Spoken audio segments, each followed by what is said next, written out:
And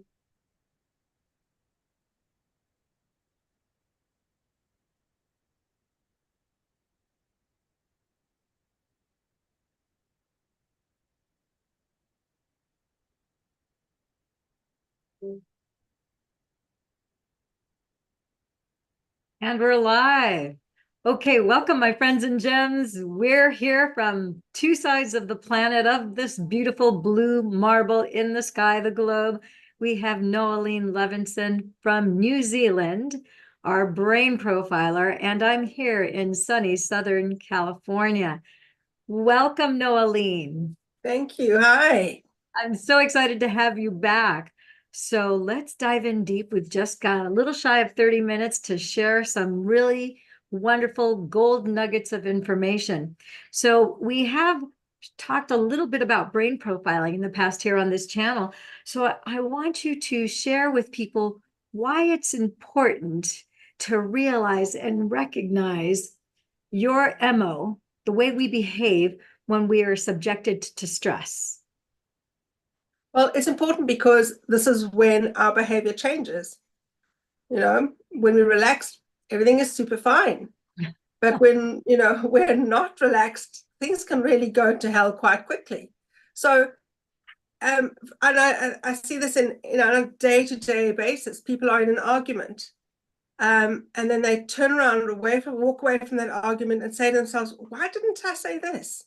Why didn't I say that? What's the matter with me? And then so this just happens on a moment-to-moment, day-to-day basis for all of us. We go into our profiles the moment we're under stress. It's a stress response. So when your heart is racing, either anger, panic, or fear, or even overexcitement, you switch into your profile. And sometimes, actually, you're such a high-functioning individual that people around you don't know you're in stress. And that's an interesting aspect too. I once profiled a fellow, and now when I profiled him, he was in his early 70s. And he said to me that he had been in one of the wars, and I can't really remember which one, but he came away from the war with PTSD. Of course. But because he was so high functioning, nobody around him could understand that he was in trouble. And so he couldn't tell people that he was in trouble because he didn't understand it himself. It's much like postpartum depression. Women who are in postpartum depression don't know they're in postpartum depression. So it's hard sometimes to ask for help. It's sometimes difficult to know that you're in trouble. So it is something it is such an important thing for us to, we get a manual for our televisions, we get our manual for our cars, but the thing we don't get a manual for is for this brain. And it's so personal to me because you and I don't respond the same way. No, not at all. And so it's such an important thing to know. I can't think of anything more important, but I'm biased. I know. Of course. And I'm biased too, because I repattern the brain from emotional and physical trauma. So we're harmonizing. We're on the same sheet of music, but we have different places that we come from to deal with the brain. And so this is such the perfect week to be talking about this, because you and I did have a brief interlude in the last 48 hours. And speaking of stress or frustration, and one of the things, I had the good fortune that you actually brain profiled me. And I like to think myself, and it's probably my ego that's appealing to me, but I like to think of myself as a fairly conscious and aware person, and that I have a certain degree of self-mastery that I've worked very hard. It's taken me my entire lifetime to get here. And yet something as simple, I can't think of a woman on the planet who wears makeup. And I don't wear a lot of makeup because I don't put liquid foundation and things like that, but I do wear eyeliner, and, a little bit of eyeshadow. And inadvertently at the beginning of this week, I think it was on Tuesday or Wednesday, I inadvertently got some makeup on my right eye. And that was not fun, as you can only imagine, because, then your eye starts to water and it's just kind of an ugly. So, but that's a physical thing. It's not like anything outside of me caused this, in the sense that I was putting the makeup on and I was going too fast, or I was careless, or who knows what, but I ended up getting some makeup in my eye. So needless to say, it's caused some irritation in that eye. So the remainder of that day was kind of a bummer, because then I'm like kind of doing this number, trying to clear that eye. That evening, I think it was Tuesday night, actually, Tuesday night, I just noticed that, long story short, that my eye was really bothering me. And even though I've kept on flushing it with water and flushing it with saline solution, there was still something like back on the top there that I couldn't get to, that was still like scratching my eye and just really bothering. And I couldn't really see. Things were kind of hazy out of the eye. And it was just like, ah, and so that was really bothersome. So then the next day comes around and it's a little bit better, but not a lot better. It's not like sleeping took care of it. No, I woke up and it was still a little bit of a bother. And then I had a session with a friend that does soul. She does this awesome thing called Soul IQ, which I'll have to connect you guys, because I think you guys would work really great together. But she did this session with me, and of course it got a little bit better. But before I did that session with her, because I had that irritant in my eye, that was frustrating me, because of course, you know that a lot of my work is done remotely on these Zooms where I have to be on camera all the time. But I can't be like a pirate like this, through my broadcast. It looks kind of funny, right? So I'm a little self-conscious. So in between broadcasts, of course, I had things to ship to South Korea and to Canada. So I'm, and I've shipped things before on my FedEx profile, but for whatever reason, I was not in and out of there like I usually am. So I kept on hitting these snags. So guess what? Now I have this irritation. It has nothing to do with FedEx. Is it affecting what I'm doing with FedEx? Absolutely. Because I'm frustrated, I'm irritated, I'm annoyed at this eye thing. And now I'm like, on FedEx, I'm trying to get this thing done. And I'm like, okay, I'm running into roadblocks. So I'm calling customer service, tech support, with FedEx. And I noticed that as I'm talking, that I'm being a little curt, a little short, a little intolerant. It's not their fault that I've got this thing that's bothering me that's made a mistake, but I'm being kind of witchy bitchy. And I catch myself and I'm like, okay, I'm sorry. And then I basically, they, escalate it and they take me to somebody with a higher authority that can, because they couldn't figure out what was wrong. But we have inward manifestations that are externalized. And now I'm like, okay, it's not bad enough that I have it in my eye here. Now it's like I'm having issues seeing how I can fix this thing with FedEx. And now I'm interacting with another human being. It's not their fault. They're not the ones who messed up, but it's affecting everything around me now, right?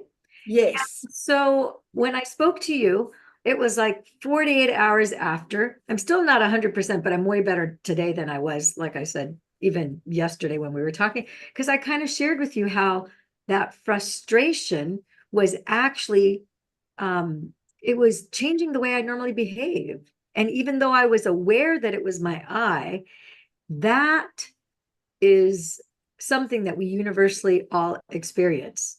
Yeah. It could be you may have bumped your toe, that maybe you don't have an ingrown toenail, but it feels like you have that because you bumped your foot or your toe into a chair, into a wall, it doesn't matter, into a corner, and now you're hobbling. That state of stress, because it does cause you stress, it does cause us irritation. So now we're not going to be as pleasant probably than if that hadn't happened to us. And so I think being aware of how we respond under stress, then we can go, okay, take a deep breath. Just let it go. And it's like, it's not their fault. It's not my fault. I just kind of need to kind of go with the flow. And while I was on the phone where they were like, I think it was like the third or fourth person. And now, each time they send you to another person, they're asking me for my account number, which I don't have my account number memorized. So every time they send me to another person, I'm like, okay, having to look, which I'm having, bother with my eyes. I'm like, what?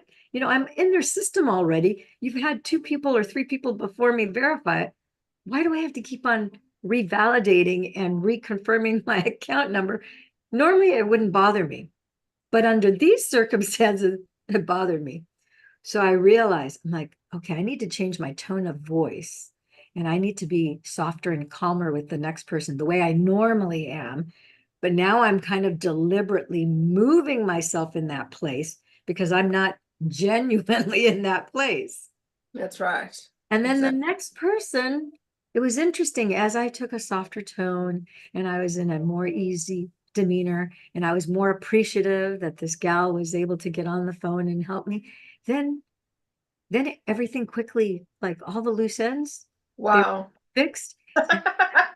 Wow. Like, okay, it only took 2 hours with FedEx, an hour the day before, and then the hour that I spent that day. But that resolution, found itself. Yeah. So I want you to elaborate that because you have thousands of experience, hours of experience with people all over the globe regarding brain profiling. But, Lillian, I think what you just explained is so important because what's interesting is what the knock-on effect is, right? On effect, okay. Okay, Yeah. because the knock-on effect is the person who got growled at on the phone, okay, is going to now go home and growl at the person who he's living with or she's living with, right? Because now they can't express how they feel because they feel also not valued or being growled at. It wasn't their fault. And so I understand it's a ripple effect. It is. And that is what makes this so important. It's so important because we are all, gathering the energies that are going around us. We're all receiving this. So it is, there's a much bigger picture here. There is a much bigger picture. So, and the timing, the universe is so amazing how it puts things in our experience to bring it to our awareness so that we don't miss the point. So I actually witnessed 2 doctors this week, and this was like so fascinating. Of course, doctors, like anybody from any profession, you have all different types of personality types. You have some that are more outgoing and gregarious that have a good bedside manner. And then you have some that are more controlled and more introverted and more precise and less emotive, right? And so those are the 2 personality types of these 2 guys that came together. And the one guy who was the superior doctor from the sense that he was his boss, right? Came to him and asked him to do him a favor, medically speaking. And that doctor, being the professional, he just didn't question it or anything. He just went ahead and he did it. Now, what I witnessed was a few weeks went by, and now the one doctor, the one that's more stoic and that he's more reserved, looking at him, you would never have any idea that he is angry. He's like really angry. He just seems his normal centered self. But then what I witnessed was him coming to his doctor, who is boss. And he said to him, you know what? As I reflect back when you asked me for me to, take care of this particular prescription and do this particular favor, I realize now that you did not respect me. And the reason why you asked me and not somebody else is because you thought that I would not say no. And that really angers me. Wow. But when you saw him, he was cool, calm, and collected. If he didn't say that really, he goes, I'm just really angry. And I was kind of surprised, to be honest, that he would say, I'm really angry, because it doesn't even seem in his character to say that. Mm-hmm. But he said, I'm really angry. But he was very, and then he said, I just needed to make sure that you knew that. And then he did a 360, gave his back to his boss, and then walked away. And I thought, wow. I go, that's big of him to realize that about himself, to confront it not only with himself, but then to tell his superior, because his superior could have not taken that well. His superior was actually stunned. He was left speechless. He was just, and he realized, oh my gosh, I never meant to offend this guy. I have a great deal of respect. The reason why I hired him is because he is like a top-notch, surgeon. And now he's got to fix this, right? So I don't know what happened after that. I just know that I witnessed that, and I thought, wow. Yeah. And that is a technique, Lillian, that is a technique that all of us have to learn. We all have to learn to do that, because that is the thing that we don't do. We don't go to our boss and say, you know, if you give me affirmation for the work that I do, if you give me validation, I'll work much harder. I mean, how many people do you know can say that to their boss? I mean, none, right? So if we can vocalize what we need and how we feel calmly, oh my goodness, can you imagine how people's communication could improve? But we really battle with this. Either we get to that situation, and if our profile at that moment switches off in our communication capacity, well, in that moment, we just can't say anything. And so when I profile people who have that in their profiles, I say to them, look, do me a favor, write an email, write a letter, don't send it, just write it. Just write it. That's cathartic in and of itself. Well, I mean, it is cathartic, but the point is that you are able to vocalize what you're feeling, how you're doing it, with all the emotion, without it actually spilling out to the actual person, and then reread it again and have a look at, okay, what have I said here? Because now all the emotion is gone and now I'm calm. Now I'm back out of my profile and I'm into my whole brain thinking, and now I can look at it and go, okay, now how much of this do I need to actually say? And now I can actually write an email that actually says what I needed to say. Because in that moment, when you and I are in conflict, I can't say anything that I need to say. I don't have the words. They're gone, okay? The minute I turn away from you, boy, those words come flooding back. Why didn't I say this? So we really, and I mean, this is not just me. It's just there's so many people who have this as an issue, right? So we have to learn to overcome those issues. What are my coping strategies for this? How can I get around this? Yeah. Let's put a pause button there and let's elaborate there. And I think that, you know, because, you know, between neurosomatics and between brain profiling, I really want to tee this up and maximize this. This is, you know, this is like zero cost education for the public. We want everybody to lift their vibe and to just live better lives. So coping strategies for this.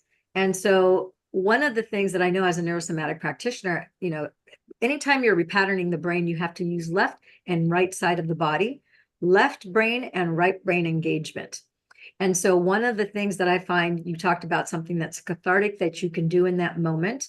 There are two things off the bat. One thing I did with my children as they were growing up, which just the other day, my daughter says, she just mentioned, because she just had her birthday on Monday, and she mentioned about how valuable lamppost was. And most of you are going, lamppost? What does lamppost, you know, lamppost as in a light, you know, on the street? Exactly. So we had this technique called lamppost that anytime I would see that my child would start to get angry or upset, I would call out lamppost, and we knew that we had to run to the backyard. If we were outside of the house, we would have to run to the front. We would have to run outside the front door, go to the first lamppost to the right or the first lamppost to the left. I always had the one on the right. My kid always had the one on the left. So we would run as fast as we can, touch the lamppost, and then we had to run as fast as we could, and we had to touch the front door. Whoever touched the front door won. So clever. And so what's happening there is that in that moment, I didn't wait till my kids were like, you know, doing the ugly cry. They were just getting mad and angry, and they're like, you know, maybe stomping their foot, and they're, you know, clenching their teeth as they're telling me what they're mad about. Lamppost. Like, whoa, okay, so now we both have to run out the front door. We do this, we come back. By the time we're running back from lamppost and we touch the front door, we're both giggling. That's right. Exactly. Exactly. If I happen to be getting a little hot under the collar, I usually didn't get hot under the collar, but I do remember one particular time where I was just fit to be tied because you could not see the color of my kid's carpet. Him and his friend had emptied out the entire closet. Every toy, every content was on the floor. And I was like, I'm about to lose it. And so I did that lamppost for me more than I did for my son. But yeah, there we went, we came back. What's interesting is that in about a minute, that anger, that stress that you have inside your body, that's just like a volcano waiting to erupt, that you might then say something that you might regret. Guess what? As you run, you dissipate that energy. You're literally engaging left and right brain hemisphere with every step that you take as you're running. Yeah. The cortisol levels are going up to meet the demand of your running, like a Exactly. magic out of hell, So and then clever. racing coming back. But your focus is also changed because now you know what you need to do. It's a Yeah. change of focus. And that left and right hemisphere, as soon as you touch the Action. door, you have digested and expelled those the negative emotions and basically alchemize it into a positive, funny, joyful, euphoric emotion. Yeah. In 90 seconds flat. And it works every single time. Yeah. And I tell people, for kids who are not big enough, if you have toddlers, if you have like a 2, 3, 4-year-old, you can't have them run outside as well. Do it in your backyard, because that when we started this, we did it in the backyard, where I did it between, you just run outside the sliding glass doors, and we touch the walls that are on either side of the cinder block walls that we have on either side of our property. And as they got bigger, then we just did it out in the street. But that's a physical way of digesting things in 90 seconds. And then the other thing is actual writing. When you actually write on a piece of paper, you're actually digesting those emotions. And what it does to the neurological pathways of the brain as you're writing, because you're feeling it as you're thinking about it, it's going through your pen and you're writing in probably cursive or print on a piece of paper. You have that kinesthetic feeling. You're engaging the left and the right hemisphere of the brain as you're putting that together. Then you kind of like get it all out. And now you've digested it, and now you can burn it. Yeah.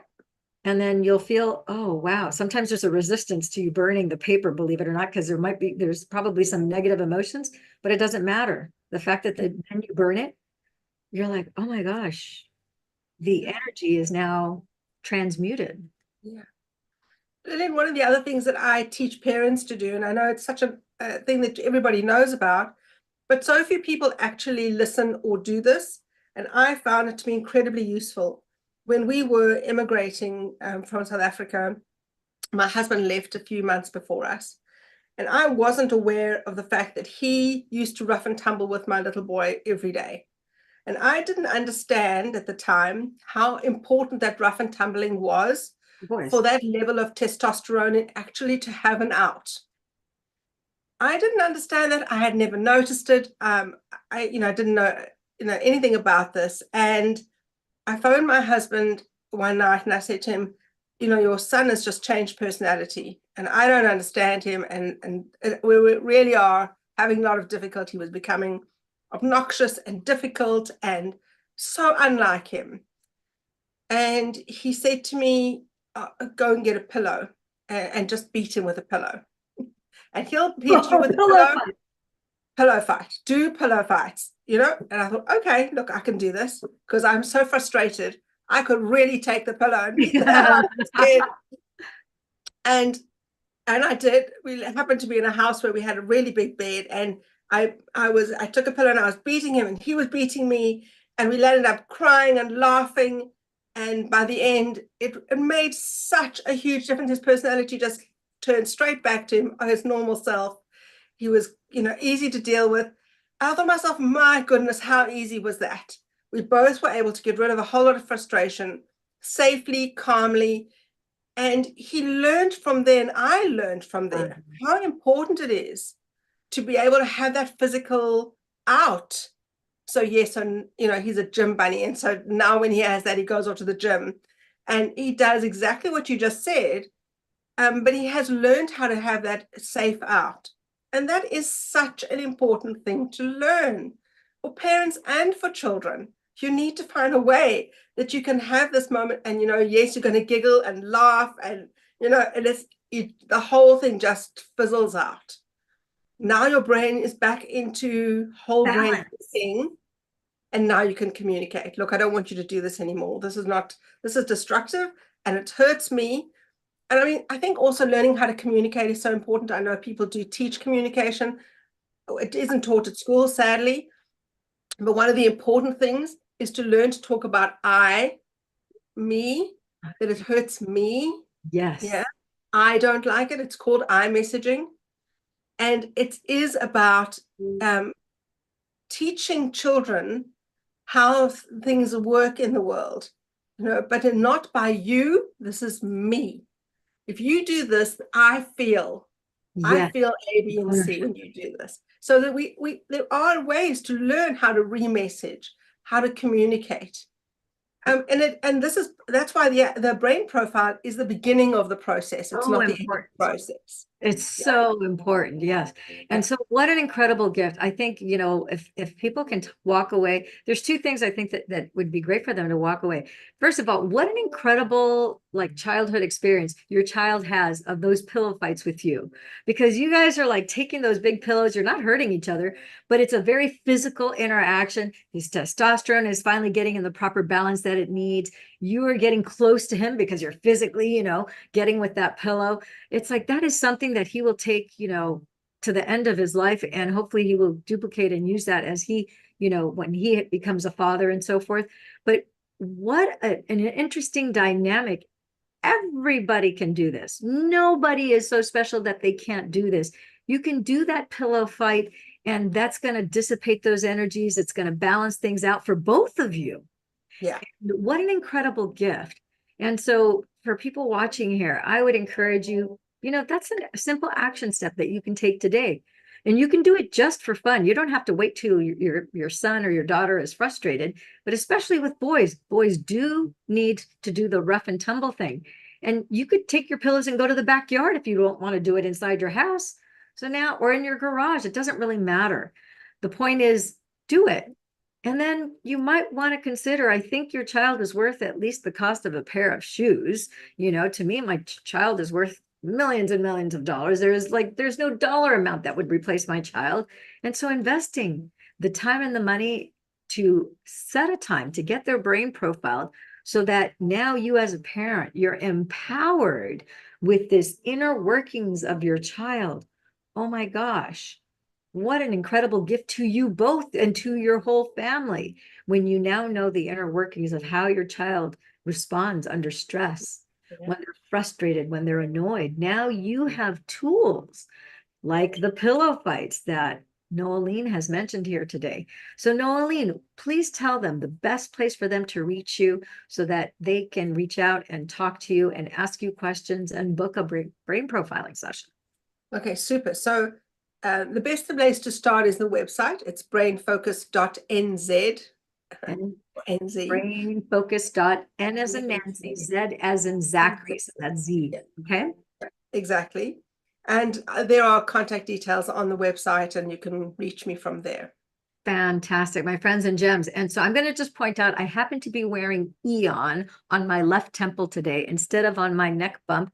And the reason why I've got it there is that Aeon is the patch that balances your left and your right brain hemisphere. If you want to know more about that, get in contact with Noeline. Again, she's the brain profiling expert, and I'm sure you're aware that you are in fantastic hands with her. So thank you, my friends and gems, for tuning in, tapping and turning on. Noeline, I look forward to having you back very soon again, sooner rather than later. There's so many things that we need to talk and discuss about brain profiling and different things having to do with the brain and behaviors that we as adults, as well as children, have, and how we can just make it better for everyone. All right. Brilliant. Thank you very much.